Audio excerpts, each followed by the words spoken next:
everyone. Welcome to Food Preservation. Today we're going to share ways that you can preserve your favorite foods at home quickly and easily. You may ask, why don't we preserve foods anymore? Why should I start preserving?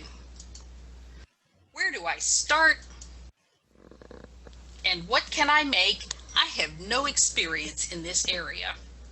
We will answer these questions and more during this presentation.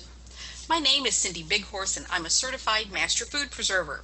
My mom started my preservation journey when I was 10, shortly after we moved to the country. We had a huge garden and livestock that produced an awful lot of food at the same time, far more than we could ever eat. So preserving was necessary to avoid food spoilage. My first canning memory was Mustang grapes. Now, these grapes grew wild on the fence lines by the house, and it was rewarding at the end of the day to see that deep purple, crystal clear jelly in the jar and all over the kitchen. It was just a little bit messy, that first canning experience. Now, Mom and I, we have this down pat, and we're both better at keeping the kitchen cleaner while we work. So why don't we preserve foods anymore? Well, first of all, there is a fear of the unknown and the passing down of old wives' tales. When people think about canning and preserving, it conjures up images of Grandma's pressure canner exploding and losing the back wall of her kitchen. My Osage ancestors sliced wild game and pumpkins, then hung them in the trees to dry. Don't panic, today's equipment and technology are safe. You can keep your home intact and keep your food free from bugs and dust. We're going to dismiss the fears of home food preservation by introducing you to approved methods and recipes without using Granny's canner. And in no time at all, you'll be able to safely store foods in your pantry and freezer without fear. As far back as 10 to 12,000 years ago, families preserved foods out of necessity. Food was not readily available year-round, and depending on the region where they lived, people developed methods of drying, salting, smoking, freezing, fermenting, and cheese making in order to survive the lean months. In the last 150 years, pressure canning and freeze drying joined the ranks of home food preservation methods. These newer methods require a considerable amount of time, some kitchen experience, and close attention to detail, to say nothing of the expense. However, traditional methods can still be used today, but are less complicated, have fewer restrictions, and are more family friendly. Most importantly, they've been updated to today's food safety standards. So let's take a moment to talk about how preserving has become a lost art. The first self-serve grocery store, a Piggly Wiggly, opened in Memphis, Tennessee in 1916. Self-serve markets did not gain traction until the 1950s, with the introduction of the grocery cart with the squeaky wheels and the little folding kiddie seat. This innovation was so remarkable that Queen Elizabeth, on one of her visits to the United States, requested a special trip to an American supermarket to see one of these amazing vehicles. This invention allowed moms to browse and shop while maintaining control of their little ones. It was at this time that marketing changed. Children and moms became the targets of brightly colored packaging, offers of free gifts and toys with the purchase, and eye-level displays featuring this week's special. Processed meals and dinner kits appeared on grocery store shelves and in freezer compartments, making meal preparation quick and easy for the young homemaker. And by the 1960s, grocery stores provided 70% of the foods to American households. Home gardens became smaller, then almost non-existent by the 90s. People still plant a few tomato and pepper plants, but the big gardens are virtually a thing of the past. Now, processed meals, fast foods, and restaurants provide about 90% of our sustenance. Today's processed foods are loaded with fats, and sugars and salts and a lot of other ingredients that I can't even pronounce, much less know what they are. In just a few years, we lost the ability to be self-sufficient, giving it up for convenience. Moreover, our food choices often bring about a host of health issues. But we can expand healthy eating by choosing to preserve our own foods. State universities and cooperative extension services perform extensive testing in well-equipped laboratories. Food scientists, microbiologists, and agronomists oversee the procedures. The results are tasty, shelf-stable recipes for products free of harmful microorganisms like yeast, molds, and bacteria. And just recently, chefs have joined the test teams, taking the recipes to a whole new higher level of flavor. We've made great strides in testing since the 1940s. But that poses the question, why are we still testing? Shouldn't they have perfected this by now? That is a good point. As new produce varieties or new kitchen technologies enter the market, testing has to start over again, and it takes about a year in the lab for a single recipe to be identified as safe and to move to the approved list. Conversely, sometimes testing of new produce reveals that it can no longer be safely preserved with a specific method. For example, new hybrids of tomatoes have a lower acid level.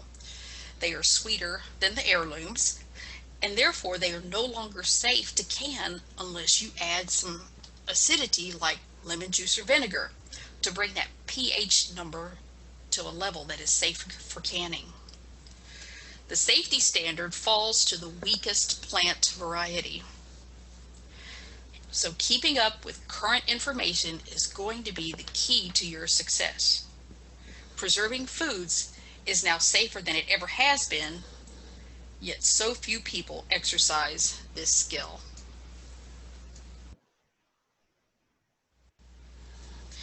All right, so that's some interesting information, but why should I preserve? Well, convenience is good, but self-sufficiency is a better choice for your family. When preserving your own foods, you take control of what you eat. You know where your food comes from, and you know how old it is. You select recipes that fit your tastes, dietary needs, and choices, and to avoid food allergies. My husband, for example, is highly sensitive to MSG. Nothing that I put up contains this ingredient. He can confidently sneak into the kitchen in the middle of the night without worrying that his snack will adversely affect him in the morning. Home preserved meals and prepared ingredients can help you place a hot meal before your family in most cases less than 30 minutes. And this technique works for breakfast, lunch, or dinner. And how convenient is that for you, the busy mom? You'll have healthier meals in about the same time it takes to sit in line at a drive-thru and bring dinner home. More often than not, drive-thru meals require reheating, or they become soggy by the time you arrived home. Think about the last time you ate takeout tacos or French fries. Wise shopping helps you stretch your food budget. Take advantage of seasonal sales or at the end of day shopping at the farmer's market. And maybe you have that special neighbor with a peach tree in his backyard. And maybe those beautiful peaches are just beyond your reach. Perhaps you can broker a deal of fresh fruit in exchange for luscious jams, mouth-watering pie fillings, or savory salsas. When bartering, it's a win-win scenario for everyone, and it's hard to beat that price and quality. Having a well-stocked pantry means that you are prepared for emergency situations like an illness or injury, or maybe weather-related incidents, such as floods, wildfires, power outages, or whatever event happens in your area. Think about the recent runs on grocery stores during the pandemic. This has affected everyone, And this was not a regional disaster, but a global one. There is comfort in knowing that you can survive a few more days and still eat well without having to go to the grocery store.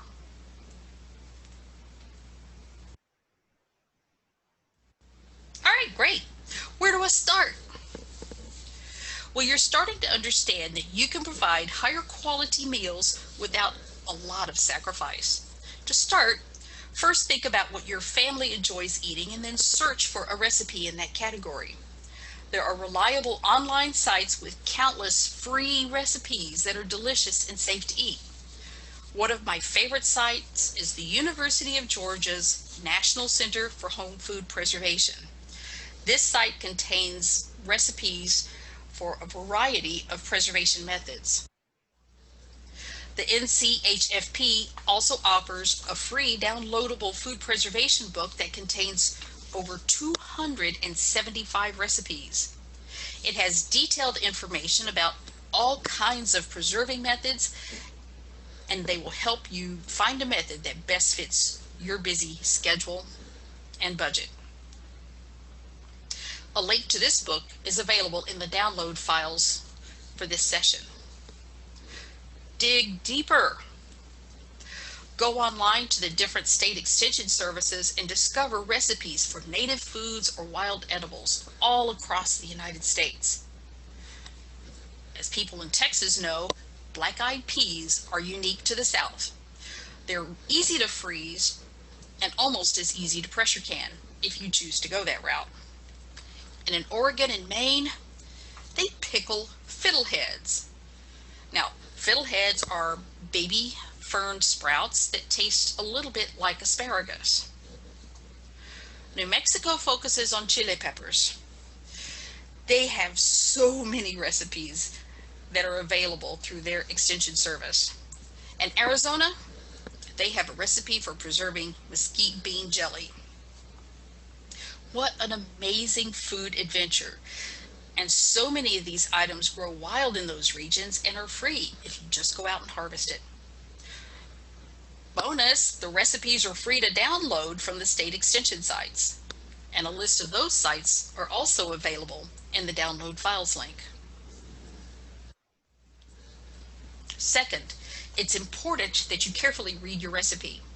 Understand the process you've chosen and all the steps it takes before you start.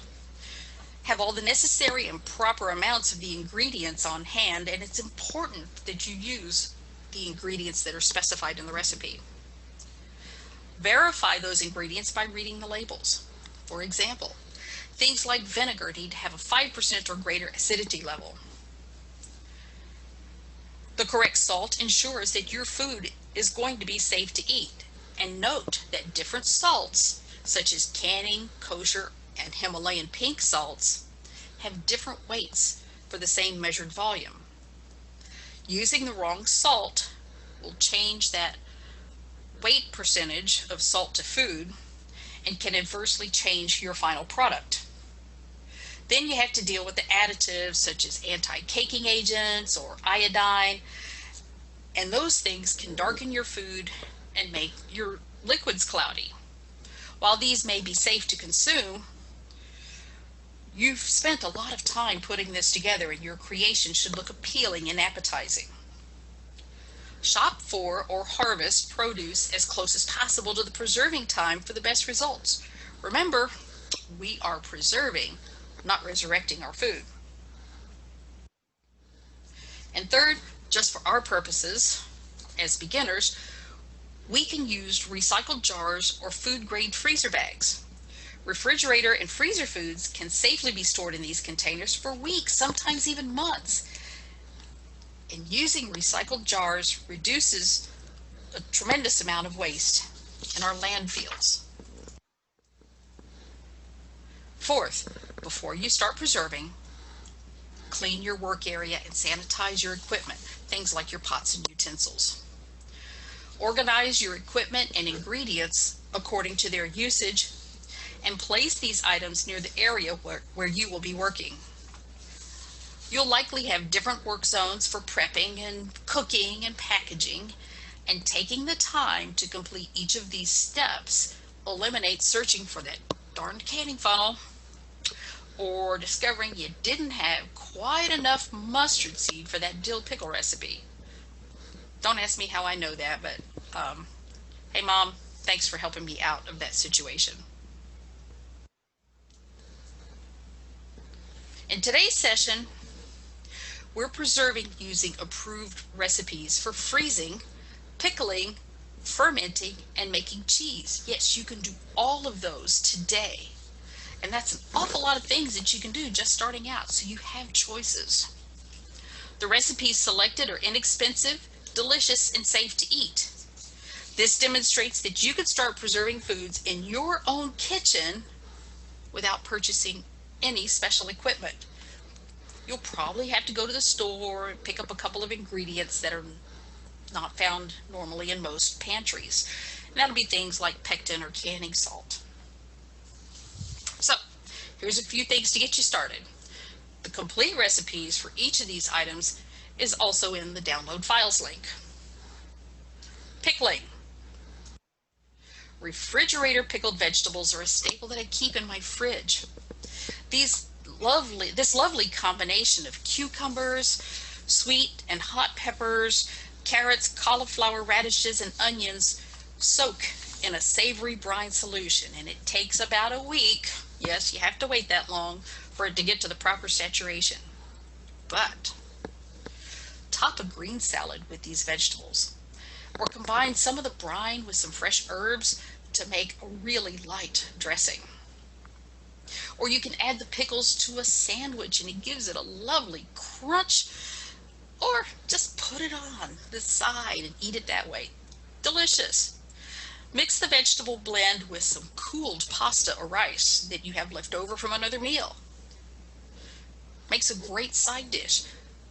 Or you can transform that side into a main dish by adding some bite-sized pieces of cured meats like salami, baked fish, or grilled chicken.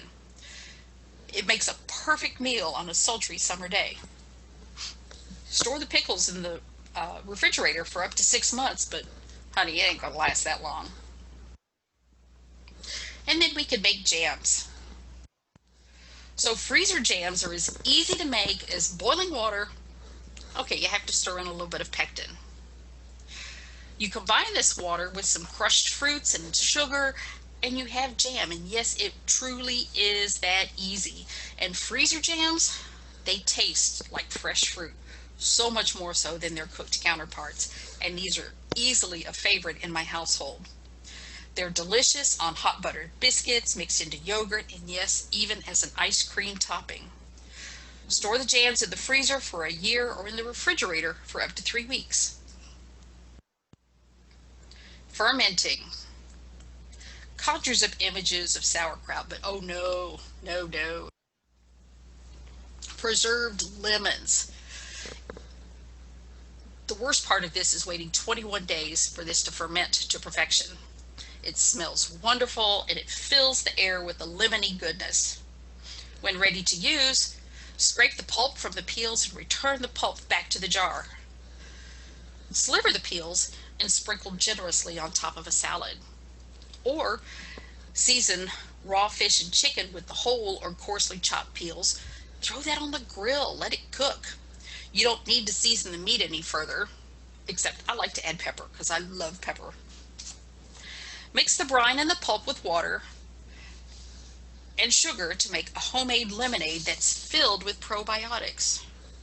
And you don't have to tell anybody that this is healthy. They're going to love it. Cheese. Greek yogurt and yogurt cheese are easy to make and far less expensive than purchasing from the store. Start with a quart of plain yogurt. Read the label to ensure that the yogurt has active cultures and that it does not contain sugars or other ingredients such as thickeners or flavorings. Place a clean tea towel in a strainer over a large bowl. If you mist the towel with vinegar, it helps keep the yogurt curds from sticking so much to the towel. Fill the cloth with your yogurt and tie the corners together to form a bag. Set that bag back into the strainer on your kitchen counter for 2 hours and Voila, you have Greek yogurt. Yeah, you pay an awful lot for that, and all they do is drain off the whey. Transfer the yogurt to a jar and store in the refrigerator for a week. Change up the flavors by adding your own fruits and sweeteners. You'll enjoy it more. Or take that same quart of yogurt and let it sit on the counter for 24 hours instead of 2. At that time, you want to scrape the yogurt out of the cloth and stir in a half a teaspoon of salt. Now you can use this in place of cream cheese in your favorite recipe and store it in an airtight container, and it'll last for about a week in the refrigerator. Or like you see in the picture, I like to take the cheese and roll it into little bite-sized balls and then roll that into some fresh herbs. This is Italian seasoning. Lemon, peel, and dill is another good blend. And then use that as a spread on crackers. And I store those in olive oil in the refrigerator. Freezing. Freezer meals and shortcuts are a huge time saver. When you're preparing dinner, make an extra casserole. Allow it to cool and then cut it into serving size pieces or just freeze it whole. And then you want to properly package it. To serve, thaw your dish in the refrigerator for several hours and then bake as recommended until it is hot in the center. Try baking chicken tenders for about 5 minutes short of the suggested time. You can flash freeze these, and that means to lay them on a single layer in a baking sheet. You can flash freeze them for 2 hours and then package. Bake your frozen tenders for 10 minutes until at the temperature of the original recipe, and you have a quick meal or snack for a kid or even a grown-up like me. And let's say you have leftover celery, peppers, and onions. Chop those up and freeze them. Transfer the seasonings to a freezer bag for storage. Combine and make your own customized seasoning mixes. Use these seasonings in baked casseroles, soups, stews, meatloaves, any cooked dish. But I caution against using them in things like fresh potato salad or pasta salad because the vegetables get real mushy as they thaw, so you want to cook them.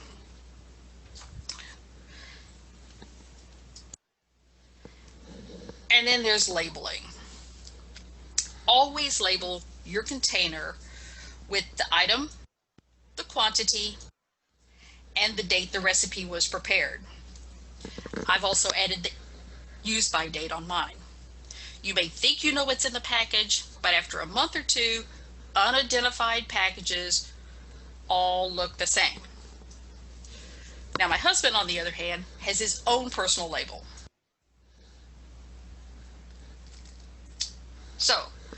So far, none of this sounds too intimidating, does it? Well, we're almost through.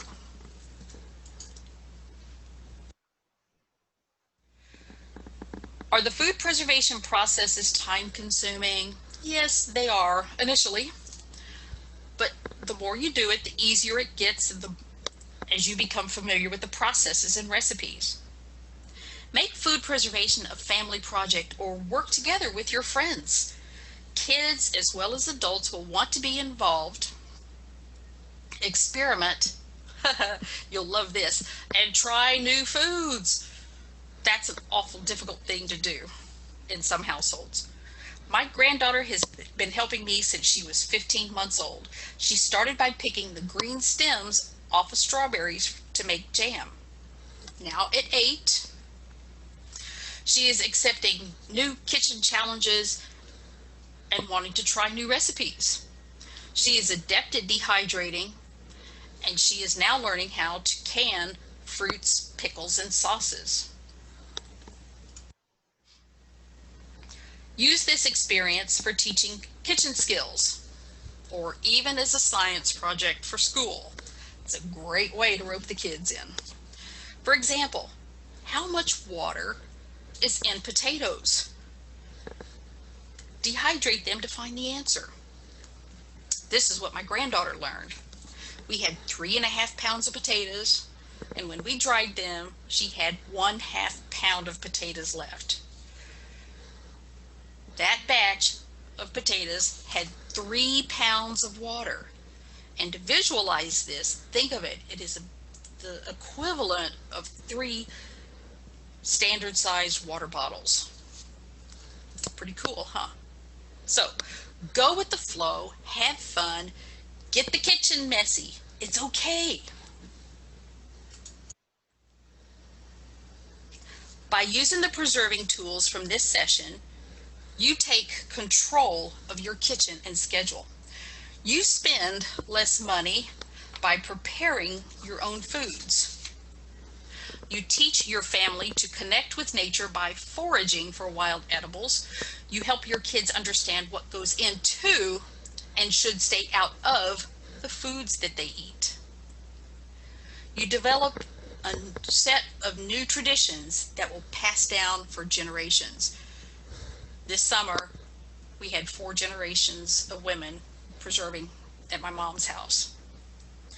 You influence self-sufficiency and become less dependent on the commercial food chain. You instill a passion for healthier living in those who taste the fruits of their labors. You bond and create memories with your loved ones by spending time with them in a constructive way. In the end, you can stand back and look at all of the beautiful products that you made, all created for the betterment of those closest to you. How exciting it will be when you realize that you saved money and have a little extra time for yourself or with your family. Preserving and planning for meal preparation will enrich your life. Always use approved recipes and methods to ensure that you have healthy, great tasting foods that store safely in your home for up to 18 months. A word of warning, be cautious of information on social media. Too often, I find that most presenters toss safety recommendations out of the window. That's not a risk that I'm willing to take, not for my own personal convenience, which seems to be the common reason. Always go back to your trusted sources. And finally, remember to label those containers with the item name, date, and quantity of food. I wish you the best of luck in your new adventures of food preservation, and I trust that you will find the experience rewarding on so many levels. Building your confidence is the first step toward the quality of life in your household. And once you achieve the basics, you'll want to advance to new recipes and investigate other methods. For more information, please visit my Facebook group or YouTube channel. Both are named The Indian Preservation. And click on that download files link to get your copies of reputable resources and more quick and easy recipes for you to try. Thank you so much for your time and this opportunity to participate in the Tarrant Area Food Bank 2020 Dig Deep Virtual Conference. It was great being here today, and I hope we can visit again soon.